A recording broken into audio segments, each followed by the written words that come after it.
Hi all, welcome back to my channel Khushi's kitchen. ನಾನು ಭ್ರಮರಾಂಬ. ಇವತ್ತು breakfast recipe ಶಾವಿಗೆ ಉಪ್ಪಿಟ್ಟು ಹೇಗೆ ಮಾಡೋದು ಅಂತ ನೋಡೋಣ. ಮೊದಲಿಗೆ ಶಾವಿಗೆಯನ್ನು ಹುರ್ಕೋಬೇಕು. ಅದಕ್ಕೆ ಒಂದು ಪಾತ್ರೆಗೆ 1 ಟೇಬಲ್ ಸ್ಪೂನಷ್ಟು ಎಣ್ಣೆಯನ್ನು ಹಾಕ್ಕೊಂಡು 1 ಕಪ್ ಸೇಮಿಯಾನ ಹಾಕ್ಕೊತೀನಿ. ಕಡಿಮೆ ಉರಿನಲ್ಲೇ ಈ ಸೇಮಿಯಾನ ಹುರ್ಕೋಬೇಕು, ಇಲ್ಲ ಅಂದರೆ ಸೇಮಿಯಾ ಕಪ್ಪಿಗೆ ಸೀದೋಗುತ್ತೆ. ಆದ್ದರಿಂದ ಕಡಿಮೆ ಉರಿನಲ್ಲೇ ಈ ರೀತಿ ಮಿಕ್ಸ್ ಮಾಡ್ಕೊತಾ ಸೇಮಿಯಾವನ್ನು ಹುರ್ಕೋಬೇಕು. ಇದು ಸುಮಾರು ಒಂದು 2ರಿಂದ 2.5 ನಿಮಿಷ ಟೈಮ್ ಹಿಡಿಯುತ್ತೆ.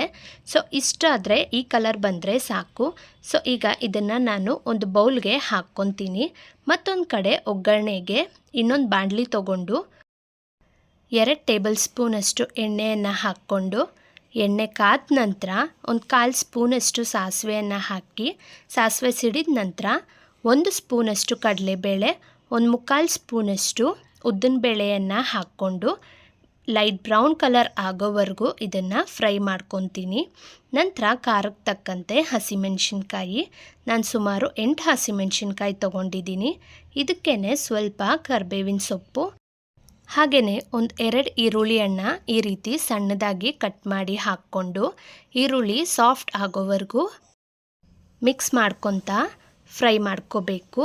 ಇದಕ್ಕೆ ಸ್ವಲ್ಪ ಉಪ್ಪನ್ನು ಹಾಕ್ಕೊಳ್ಳೋದ್ರಿಂದ ಈರುಳ್ಳಿ ಬೇಗ ಸಾಫ್ಟ್ ಆಗುತ್ತೆ. ಈಗ ಈರುಳ್ಳಿ ಲೈಟ್ ಬ್ರೌನ್ ಕಲರ್ ಆಗಿದೆ ನೋಡಿ, ಈ ರೀತಿ ಇದ್ದರೆ ಸಾಕು. ಬ್ರೇಕ್ಫಾಸ್ಟ್ಗೆ ಈ ರೀತಿ ಕ್ವಿಕ್ಕಾಗಿ ಶಾವಿಗೆ ಉಪ್ಪಿಟ್ಟನ್ನು ಮಾಡ್ಕೋಬೋದು.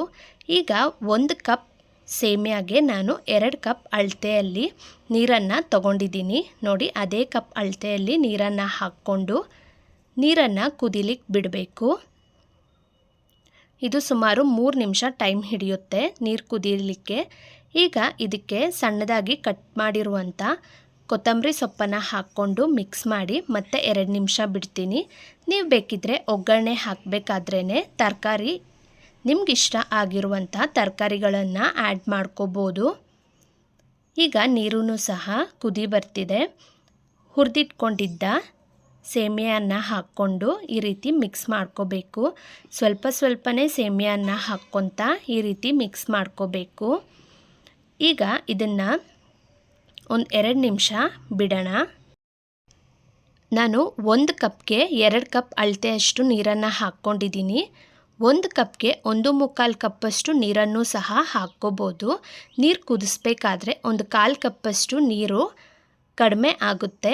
ಆದ್ದರಿಂದ ನಾನು 1:2 ರೇಷಿಯೋ ಅಲ್ಲಿ ತೊಗೊಂಡಿದ್ದೀನಿ ನೋಡಿ. ಈ ರೀತಿ ಕರೆಕ್ಟಾಗಿ ಇರುತ್ತೆ.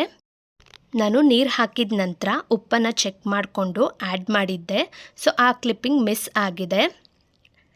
ಅಷ್ಟೇ, ಸಿಂಪಲ್ಲಾಗಿ ಶಾವಿಗೆ ಉಪ್ಪಿಟ್ಟು ಮಾಡೋದು ನೋಡಿದ್ರಲ್ವಾ. ಈ ಸಿಂಪಲ್ ರೆಸಿಪಿ ನಿಮಗಿಷ್ಟ ಆಗಿದ್ದರೆ like, share, subscribe and support to my channel.